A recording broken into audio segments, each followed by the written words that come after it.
अस्सलाम वालेकुम my YouTube family, कैसे हैं आप सब। आई होप आप सब ठीक ठाक होंगे, खैरियत से होंगे। मैं भी अल्हम्दुलिल्लाह बिल्कुल ठीक ठाक हूँ। मेरी दुआ है कि अल्लाह ताला आप सबके लिए खैर और आसानी का मामला फरमाए। जहाँ आप कदम रखें वहाँ आपके लिए आसानी हो, खैर हो।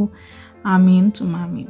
तो आज का व्लॉग शुरू हो रहा है, जैसे कि आपने स्टार्ट में देख लिया है कि इंट्रो में कि क्या सूरत हाल है। आज एक मेसी हाउस में आपको दिखाने वाली हूँ। यूजुअली जो बच्चों वाला घर है वो ऐसा ही होता है। जब आप यूट्यूब वीडियोस देख रहे होते हैं ना, तो उसके पीछे बहुत मेहनत होती है। उससे पहले जो यूट्यूबर्स होती हैं उनको अपने घर को मैनेज करना है, अपने घर को साफ़ करना है। बिहाइंड द सीन्स बहुत कुछ होता है। जो बच्चे आपको बड़े अच्छे से साफ़ सुथरे बैठे नज़र आ रहे हैं, उनके पीछे भी मेहनत है। जो घर आपको साफ़ नज़र आ रहा है उसके पीछे भी मेहनत है। मतलब जो किचन आपको साफ़ नज़र आ रहा है वो भी, उसके पीछे भी मेहनत है। हर चीज़ के पीछे मेहनत लगती है। तो आज मैंने सोचा कि मैं आपको एक यूट्यूबर की जो रियल जर्नी होती है ना वो दिखाऊं। मेरी जर्नी जो है ना वो ऐसी है। इस टाइम मेरा बेटा आपके सामने है। ये बहुत क्रैंकी हुआ हुआ है इन दिनों में, शदीद किस्म का क्रैंकी हुआ हुआ है। मेरे घर की हालत आप देख सकते हैं। टॉवल्स लटके हुए हैं, बिस्तर बिखरे हुए हैं, चीज़ें वहीं की वहीं पड़ी हुई हैं। क्योंकि हस्बैंड जो है वो आजकल जल्दी चले जाते हैं ऑफिस, बच्चे स्कूल चले जाते हैं और मैं ही सिर्फ घर में होती हूँ। और जो मेस बना हुआ होता है ना, बस ये मुझे हिलने ही नहीं देता। मैं जहाँ बैठी हूँ बस वहीं इसको लेके मैं बैठी रहूँगी। और इन दिनों में तो इसने दांत रखे हुए हैं और इतना कोई शदीद तंग कर रहा है ना ये मुझे कि आपकी सोच है। तो मैंने सोचा कि आज मैं आपको दिखाऊँ कि क्या सूरत हाल होती है एक मदर की जब वो छोटे बच्चों के साथ घर संभाल रही होती है। यहाँ पे हमारे हस्बैंड होते हैं ना, अगर वो कोई एक काम कर लेना तो वो सारा दिन हमें 10 से 20 दफ़ा सुनाते रहते हैं, आज मैंने ये किया, आज मैंने वो किया। और आप यकीन करें कि घर में चाहे वो सारी चीज़ें वहीं की वहीं रख जाएँ, टॉवल वहीं पड़े हुए हैं, स्क्रू ड्राइवर्स निकाले वहीं पड़े हुए हैं, बच्चों के टैब्स, हर चीज़। मतलब कोई भी है ना, जब तक बोलना नहीं है ना माँ ने, तब तक कोई भी कुछ नहीं करता। हस्बैंड को भी कहना है तो वो करेंगे, ये चीज़ें समेटते हैं। जिस तरह आज मैट बिछा हुआ है वो ऐसे ही चले गए हैं, जो चीज़ उन्होंने निकाली वहीं पड़ी हुई है, नहीं रख के गए। मैं बोलूँगी तो कर देंगे, ना नहीं करेंगे। बच्चे हैं वो भी मन मौजी हैं, बच्चे तो वैसे ही बच्चे होते हैं, तो उन्होंने भी नहीं करना है। घर आते हैं थके हुए होते हैं। आप तो मतलब जो मेरा छोटा बेटा है उसको भी नहीं संभाल पाते, क्योंकि वो खुद थक के आते हैं। तो वो कहते हैं भाई हमसे नहीं संभाला जाता। बहुत मुश्किल रूटीन हुई हुई है आजकल आपके सामने, ये देख सकते हैं आप। खेलने के लिए कुछ भी दे लें, उस बच्चे ने नहीं खेलना क्योंकि वो इतना क्रैंकी हुआ है। अभी भी हस्बैंड ऑफिस चले गए थे, बच्चे स्कूल चले गए थे, और ये आपको मेस दिखा रही हूँ। मैं चाहती तो मैं सब कुछ समेट सकती थी, बड़ा साफ़ सुथरा घर आपको दिखा सकती थी कि मैं कितनी सुघड़ हूँ, मेरा घर कितना साफ़ है। नहीं, हर घर जिसमें बच्चे हैं ना वहाँ पे मेस होता ही होता है। आप यूट्यूब पे जो देखते हैं वो रियल नहीं होता। हाँ, बहुत कम लोग ऐसे होते हैं जिनकी बहुत कोई सुलझी हुई फैमिली हो तो हो। हाँ, जब बच्चे बड़े हो जाते हैं तो फिर ऑटोमेटिकली मेस होना कम हो जाता है, क्योंकि वो अपनी चीज़ें संभालना शुरू कर देते हैं, एक जगह पर टिक के बैठना शुरू कर देते हैं। लेकिन जब तक आपके बच्चे छोटे हैं तो आप ये दावा नहीं कर सकते आपके घर में मेस नहीं होगा। तो मैंने ग्लव्स पहन लिए, मैं किचन में आ गई थी और उसको, मैं अपने छोटे बेटे को मैंने यहीं पे अपने पास ही ना फर्श पे बिठा लिया था। उसको मैंने 2-3 चीज़ें और दे दी खेलने के लिए। और मैंने ग्लव्स आज मंगवाए क्योंकि मेरा हाथ जल गया था 2 दिन पहले, तो स्किन ऊपर से उतरना शुरू हो गई थी और वो जला भी बिल्कुल दरमियान में से था। इस वजह से मैंने ग्लव्स यूज़ किए हैं आज। और देखें किचन मैंने साफ़ कर लिया है, और किचन साफ़ करते करते जो मेरा बेटा है ना वो रो रो रो रो रो के निठाल हो चुका है। उसका कोई हाल नहीं है रो रो के। ये देखें मेरे पास बैठा हुआ था, अभी मैंने इसको दवाई दी है पैरासिटामोल। ये देखें आंसू, इसने रो रो के तबाही मचाई हुई थी। तो फिर मैंने इसको उठाया, मेडिसिन दी। अब फिर मैं इसको लेके कमरे में जाऊंगी, और फिर कमरे में ला के मैंने पहले इसको बिठाया इसके बेड पे। बेड ठीक किया। यकीन करें ये एक हाउस होल्ड लेडी के लिए ना 5 से 10 मिनट के काम है। घर को साफ़ करना, मेस को समेटना, चीज़ों को रखना, मतलब ज़्यादा से ज़्यादा 10 मिनट लगते हैं। लेकिन मुझे पूरा दिन लग जाता है इन दिनों में। कि आपकी सोच है, मुझे समझ नहीं आती कि मैं किस तरह हैंडल करूँ चीज़ों को। और उसके साथ कोई दिन इतना अच्छा गुजरता है कि बिल्कुल तंग नहीं करता, और कोई दिन ऐसा होता है कि मैं थक जाती हूँ, मेरे बाजू थक जाते हैं इसको उठा उठा के, क्योंकि ये बैठता नहीं है। अभी ये क्रॉलिंग की भी कोशिश कर रहा है, क्रॉलिंग करते करते गिर जाता है। वैसे क्रैंकी हुआ है दांतों की वजह से। तो बस अभी मैं 2 मिनट के लिए रूम से बाहर जाऊंगी, मैंने हॉल ठीक करना है।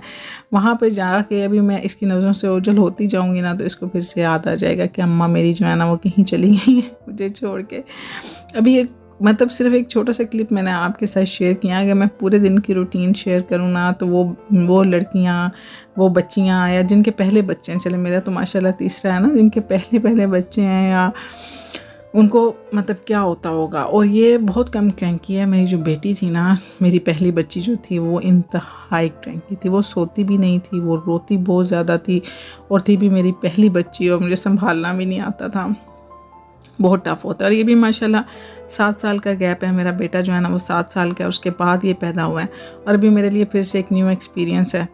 बस अब मैं यहाँ पे कपड़े समेटना शुरू हो गई थी। टॉवल मैंने यहीं पे हैंग कर दिए क्योंकि कपड़े बाहर लटके हुए हैं। मौसम जो है ना वो बादल बने हुए हैं, तो कपड़े मैंने यहीं इसकी जो कारो है ना उसमें मैंने डंप कर दिए हैं। ये जो खुश्क हो गए थे, अभी फिर इनको चेक करती हूँ, ये सारे भी गीले हैं क्योंकि नमी है अभी भी मौसम में, बारिश का मौसम बना हुआ है, बादल बने हुए हैं, तो कपड़े सारे गीले हैं, अभी बहुत ज़्यादा नमी है। तो इनको भी मैंने बाहर ही रखा हुआ है क्योंकि सारे बच्चों के कपड़े हैं, उनकी पैंटियाँ वगैरह, उनके स्कूल्स में ज़ाहिर जो चीज़ें यूज़ होती हैं सारी मैंने ऐसे ही रखी हुई थी, ऊपर नीचे डाले हुए यहाँ पे। तो एक ये बड़ा मसला होता है, कपड़े डालने की जगह नहीं होती। तो बस अब मैंने इसको साफ़ कर दिया, बस कपड़े रह गए हैं। फिर मैं थोड़ी देर बाद देखती हूँ, अंदर ही मुझे कहीं फैलाने पड़ेंगे। और देखें ज़रा, मेरे आने तक ये फिर से रोना स्टार्ट हो चुका था कि मेरी मम्मा किधर गई हैं। तो बस ये मेरी रूटीन है आजकल और बड़ा मुश्किल है शूट करना, बड़ा मुश्किल है वॉइस ओवर करना मेरे लिए। और इसी दौरान मैंने ना फिर कोशिश की कि वीकेंड था, हस्बैंड को छुट्टी थी, उनको मैंने पकड़ाया हमजा और मैंने बोला कि मुझे एक रेसिपी ट्राई करनी है और मैं करने वाली हूँ। तो मैं आपके साथ शेयर करती हूँ मिनी पिज़्ज़ा की रेसिपी, जो कि लंच बॉक्स के लिए बहुत ही बेस्ट रेसिपी है क्योंकि मुझे भी अपने बच्चों के लिए बनानी थी। यहाँ मैंने 3 कप मैदा ले लिया है। ये शीशे का कप था मेरे पास, इसका मैंने लिया है। इसमें 1 टीस्पून जाएगा चीनी का, 1 टीस्पून जाएगा नमक का, इसमें 1 टेबल स्पून जाएगा ईस्ट डालने के बाद आपने इसके अंदर 2 टेबलस्पून जो है ना वो ऑयल डाल लेना, ऑयल डाल लें, घी डाल लें, ठीक है। और उसके बाद आपने नीम गर्म दूध के साथ इस आटे को अच्छी तरह से गूंद लेना है। जिस तरह रोटी का आटा होता है जो आसानी से आपसे बेलने हो जाए ना, वैसे आपने आटा गूंद लेना है, अच्छी सी डो बना देनी है और उसको इसके बाद आपने रख देना है फूलने के लिए 45 मिनट के लिए। जब आपकी डो अच्छी तरह से फूल जाए तो फिर उसके बाद आपने नेक्स्ट प्रोसेस की तरफ चले जाना है। जब तक मैंने डो रखी थी तब तक मैंने चिकन ले लिया था, उसको मैंने ना ठंडा ये क्यूब्स में काटना आसान तब है जब आपका ना चिकन फ्रोज़न हो, मतलब हाफ आप इसको डीप फ्रोस्ट कर लें लेकिन फुल डीप फ्रोस्ट ना करें। जब हल्का हल्का सा फ्रोज़न होना तो आपके बड़े अच्छे से क्यूब्स बन जाएंगे। उनको मैंने क्यूब्स में काटा और साथ में मैंने एक पैन में थोड़ा सा ऑयल लिया, उसमें मैंने डाला लहसुन ग्रेट करके, उसमें मैंने डाल लिया अपनी ये चिकन। उसका जैसे कलर चेंज हो उसमें मैंने सोया सॉस डाला, नमक डाला और मेरे पास टिक्का मसाला पड़ा हुआ था क्योंकि मैं टिक्का वाली ट्राई कर रही हूँ पिज़्ज़ा, तो मैंने टिक्का मसाला डाल लिया। आप चाहें तो सिर्फ काली मिर्च, नमक और लाल मिर्च डाल लें, जिस तरह आपको पसंद है आप ऐसे डाल लें। सोया सॉस से ये हो जाता है कि थोड़ा सा बारबेक्यू वाला टेस्ट आ जाता है। और जब आपके ये सारे इंग्रेडिएंट ड्राई हो जाएँ, पानी खुश्क हो जाए, तो आपकी जो ये टॉपिंग है तैयार हो गई है चिकन वाली। इसको हम साइड पर कर लेंगे ठंडा होने के लिए। और इस दौरान भी मुझे तकरीबन 3 से 4 दफ़ा जाना पड़ा क्योंकि बीच में हस्बैंड की कॉल्स आ रही थी, वो बार बार मुझे बुला रहे थे, इसको आओ, इसको ले लो, इसको पकड़ लो, इसको सुला दो। और मैं उनको एक गुस्सा कर रही थी कि छुट्टी वाले दिन भी अगर मैं नहीं सुलाना तो फिर फ़ायदा। इस तरह की छोटी छोटी बहस चलती रहती है।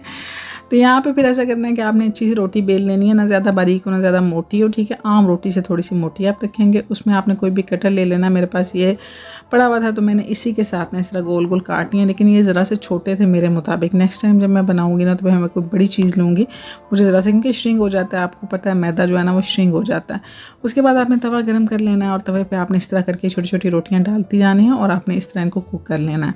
मैंने इनको हाफ़ कुक किया था क्योंकि मुझे इनको फ्रीज़ करना है, तो अगर आपने उसी टाइम बनाना है तो फिर इतना बस हल्का हल्का सा सेंक के एक साइड से पका लें और दूसरी साइड से हल्का सा पकाएं और उतार लें। उसके बाद बिल्कुल लो फ्लेम पे आपको उसको पकाना पड़ेगा, वरना आप इसको ओवन में रख लें। मैंने इनको बनाना था एयर फ्रायर में, तो इस वजह से मेरे पास एयर फ्रायर है, तो मैंने इनको बस इतना कुक किया था और बाकी मैंने छोड़ दिया था, ठीक है। ये देख सकते हैं आप। अब मैं एक आपको रेडी करके दिखा देती हूँ कि मेरा मुन्ना बहुत रो रहा था, बहुत ज़्यादा रो रहा था और मुझे जल्दी में ना बस मुझे एक ही बना, वरना मेरा इरादा था कि मैं 2-3 आपको बना के दिखाती। मेरे पास पिज़्ज़ा सॉस नहीं है, आपकी मर्ज़ी है। मैंने क्योंकि बच्चों के लिए बनाया है तो मैंने सोया सॉस बना लिया। पिज़्ज़ा सॉस भी बनाना बहुत आसान है, किसी दिन मैं उसकी रेसिपी भी आपके साथ शेयर करूँगी। मेरे पास अभी केचप है, मैंने फर्स्ट केचप की लेयर ऐड की है। आप चाहें तो चिली सॉस भी साथ में ऐड कर सकते हैं, और अगर आपके पास चिली गार्लिक है ना केचप, तो आप वो वाला यूज़ कर लें, वो बेस्ट रहेगा, ठीक है। उसके बाद मैंने इसके ऊपर टॉपिंग ऐड कर दी है जनाब चिकन की। आपकी अपनी सबसे पहली लेयर मैंने चीज़ की लगाई थी ताकि टॉपिंग जो है ना वो अच्छी तरह से इसके ऊपर चिपक जाए, उतरे ना। हल्की सी चीज़ लगाने के बाद उसके ऊपर दूसरी जो लेयर है ना आपने लगा देनी है चिकन की। चिकन के बाद मैंने इसके ऊपर डाली शिमला मिर्च डालने के बाद मेरे पास प्याज थे, प्याज के बाद मेरे पास था ऑलिव्स डाले, चीज़ डाली और उसके बाद आपने इसको रख देना है एयर फ्रायर में। अगर आपके पास ओवन है ओवन में रख लें, और अगर आपके पास दोनों चीज़ें नहीं हैं तो फिर आप इसको तवे के ऊपर बिल्कुल हल्के फ्लेम पे आपने इसको रखना है, ऊपर से कवर कर देना जब तक कि चीज़ मेल्ट नहीं हो जाती। मैंने यहाँ पे इसको रखा था तकरीबन 10 मिनट के लिए, क्योंकि मैंने जो डो है ना जो इसकी मैंने पैटी बनाई थी वो मैंने बिल्कुल छोटी सी थोड़ी सी हल्की सी पकाई थी ना, तो उसके लिए मुझे ज़्यादा टाइम चाहिए था। तो आप देख सकते हैं 10 मिनट बाद कितना मज़े का लग रहा है। मैंने हस्बैंड को भी बना के खिलाया, उनको भी बहुत बहुत बहुत पसंद आया था। तो ये जनाब फाइनल लुक मिनी पिज़्ज़ा की। आई होप आपको पसंद आई होगी रेसिपी भी, और मेरी जो है ना हेक्टिक रूटीन जो है ना वो भी आपको पसंद आई होगी। इसके साथ ही मैं वीडियो को एंड करती हूँ। मिलूंगी नेक्स्ट वीडियो में, तब तक रखिएगा अपना ढेर सारा ख्याल। अल्लाह हाफिज़।